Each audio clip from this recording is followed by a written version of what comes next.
Siapa kata pelaburan hartanah hanya untuk orang kaya aja? Cari Syamsul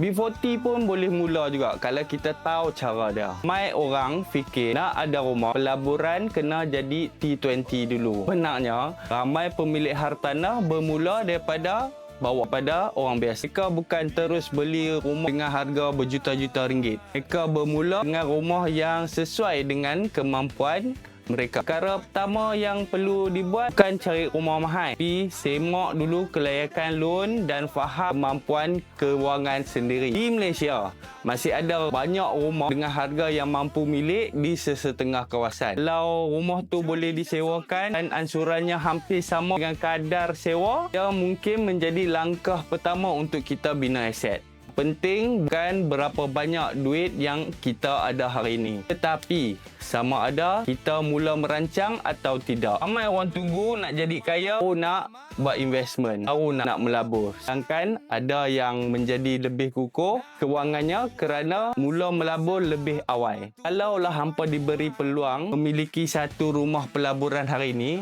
di kawasan mana yang hampa akan pilih? Komen di bawah. Dapat sesuatu? kita bincang sama-sama.